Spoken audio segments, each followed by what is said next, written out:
जय भीम साथियों, स्वागत है आप सभी का मेरे शिल्पी अम्बेडकर चैनल में।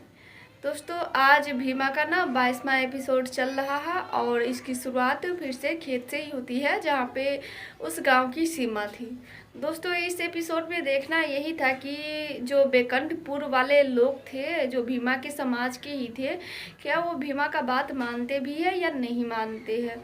क्योंकि दोस्तों, उन लोगों की गरीबी ऐसे बीतती है कि पैसे के लिए कुछ भी कर सकते थे। अगर उनको ज़्यादा पैसा मिलते हैं तो वो कोई भी फैसला कर सकते हैं आसानी से। तो बात बस यही थी कि उनको कैलाश बुआ बहुत सारे पैसा ला के देती है कि ये पैसे ले लो और तुम लोग हमारे खेतों में और घरों में काम करो, और साथ में तुम्हें जो कलिका सिंह ने सकारा है पैसा ना, उतना पैसा हम तुम्हें देंगे। और ऊपर से एक्स्ट्रा पैसा कैलाश बुआ उनको बहुत दे रही थी। तो दोस्तों, यही देखना था कि क्या वो लोग भीमा का बात मानते हैं या फिर कैलाश बुआ का।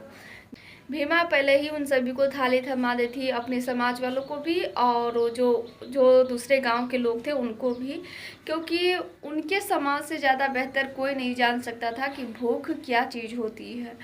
तो भीमा वही उन लोगों को समझा रही थी कि अभी तो आप जैसे तैसे, मतलब आप लोग का पेट तो चल ही रहा है, बस यही कि आप लोगों को पैसे की ज़रूरत है, लेकिन हम लोग अभी भूखे मर रहे हैं, हम लोगों को खाना चाहिए, जिसके लिए आपको ये फैसला करना होगा। अगर इसके बावजूद भी आप हमारे गांव में आके काम करते हैं तो मैं आपको रोकूंगी नहीं, और जैसा आप फैसला करेंगे वैसा ही ठीक रहेगा। वहाँ पे कलिका सिंह को ना ये सब देख के अच्छा नहीं लग रहा था। वो बार बार दरोगा साहब से कह रहे थे कि दरोगा साहब, इसे पकड़ के ले जाइए, इतनी छोटी उम्र में ये अपना औकात भूल चुकी है। तो जब भीमा दरोगा साहब से ये कह रहे थे कि दरोगा साहब, औकात तो आप ही भूल गए हैं, एक पुलिस अधिकारी होकर भी अपने ही बाइक पे पीछे बैठ के आया है। यह सुनने के बाद दरोगा साहब भी बहुत हैरान हो जाते हैं कि सच में ये मेरी हैसियत दिखा दी। दोस्तों, बहुत बड़ी बात कह दी थी दरोगा साहब को भीमा, तो जिसके बाद दरोगा साहब को तो उस समय आंखें खुल जाता है कि सच में भीमा कैसी बात कर दी। और वो भी जानते थे कि उनकी हैसियत क्या है। एक ऊंचे पद पे थे, एक ऊंचे अधिकारी थे, पुलिस अधिकारी थे, लेकिन उसके बावजूद भी कलिका सिंह के सामने वो पीछे बैठ के आते हैं, वो भी अपने ही गाड़ी पे। तो यह सुनने के बाद जब कलिका सिंह दरोगा साहब से बार बार कह रहे थे कि भीमा को पकड़ के ले जाइए, तो दरोगा साहब ये कहते कि किस जुर्म में हम भीमा को पकड़ के ले जाए, आप ही बताइए, कोई जुर्म किया है उसने कि मैं पकड़ के, कम से कम जुर्म तो करने दीजिए तभी मैं उनको पकड़ के ले जाऊंगा। तो जिसके बाद कलिका सिंह फिर दोबारा उनसे ये नहीं कहते हैं कि हाँ ले जाइए। बस फैसला इसी बात पे टिकी थी, क्या दूसरे गांव के जो लोग थे वो भीमा के गांव में आके काम करेंगे या फिर नहीं।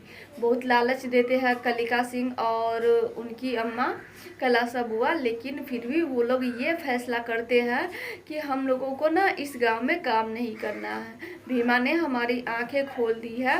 भूख की जो प्यास होती है ना, वो हमारे बिरादरी से अच्छा कोई जान भी नहीं सकता है। तो इसीलिए हमको ना इस गांव में काम करना नहीं है, हम अपने गांव में ठीक है। जिसके बाद जो दूसरे गांव के लोग थे वो ना वहाँ से जाने का फैसला करते हैं। तो साथ में भीमा उनको ये भी बताती है कि कैलाश बुआ ने ये पैसे ला करके ना आसान कर दिया है आप लोगों को एक विकल्प चुनने के लिए। तो आप आसानी से कोई चुन सकते हैं, आपको पैसे की ज़रूरत है और हमें खाना की। तो जिसके बाद वो सभी जो दूसरे गांव के लोग थे वो यही कहते हैं कि हमको ना इस गांव में काम नहीं करना है, हम लोग जा रहे हैं। तो जिसके बाद वो सभी वहाँ से चले जाते हैं।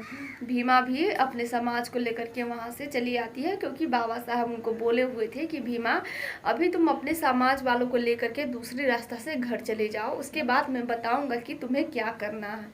भीमा वैसा ही करती है। उस समय सभी को कहती है कि चलिए हम घर चलते हैं, जिसके बाद सभी लोग वहाँ से वापस आ जाते हैं। उनके आने के बाद कैलाश बुआ बहुत ज़्यादा गुस्सा थी और उनका बेटा जो कलिका सिंह थे वो भी बहुत ज़्यादा गुस्सा थे कि उन सभी को ना अपनी हार दिख रही थी, जिस वजह से वो सब बहुत गुस्सा थे। और इस बात के लिए जो उनका छोटा लड़का बिशंबर थे वो बहुत ज़्यादा खुश हो रहे थे कि चलो कम से कम इन लोगों को तो समझ में आया कुछ भी कि भीमा कैसी चीज़ है, और किसी को हक मारना चाहोगे तो आवाज़ उठाएगा ही। जब कैलाश वो अपने घर में जाती है तो सब खाने का समय होता है, सभी एक साथ बैठ के खाना खा रहे थे, लेकिन बात इसी पे चल रही थी कि भीमा को अब क्या करना चाहिए, उसको उसके साथ क्या करना चाहिए।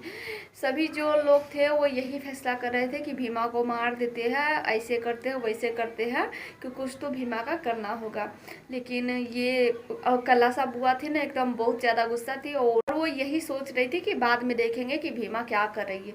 कलिका सिंह जब पूछते भी है कि अम्मा बताओ ना भीमा के साथ क्या करना है, तो कैलाश बुआ उनसे यही कह रही थी कि जब धूप लगेगी ना तब छाँव का इंतजाम करेंगे कि कहाँ पे छाँव ढूंढना है, इसीलिए अभी शांत रहो, देखते हैं कि वो क्या कर रही है।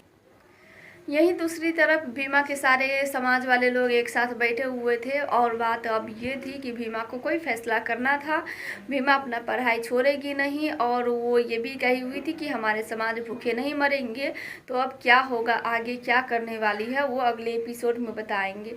फिलहाल तो जो भीमा के बाबा मेवा थे और उनकी अम्मा, वो पूछती है भीमा से कि इसे भीमा अब क्या करे।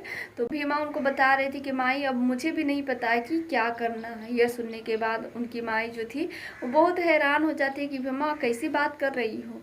तो भीमा उनको बताती है कि माई बाबा साहब मुझको बोले थे कि इन सभी को दूसरे रास्ते से ले जाओ, तो मैंने ले आया। अब बाबा साहब भी बताएंगे कि आगे क्या करना है, उसके बाद मैं आप सभी को बताऊँगी। यह सुनने के बाद उनकी माई को, उनके बाबा को बहुत अजीब लगते रहता है कि बार बार बाबा साहब का नाम लेती है कि बाबा साहब इनको बताएंगे। पता नहीं इन सब के समझ से परे थे। लेकिन दूसरी तरफ फिर भीमा जाती है और बैठी हुई थी, बाबा साहब का इंतज़ार कर रही थी। बाबा साहब वहाँ पे आते हैं। भीमा उनसे पूछती है कि बाबा साहब अब मुझे क्या करना है, आप बताइए।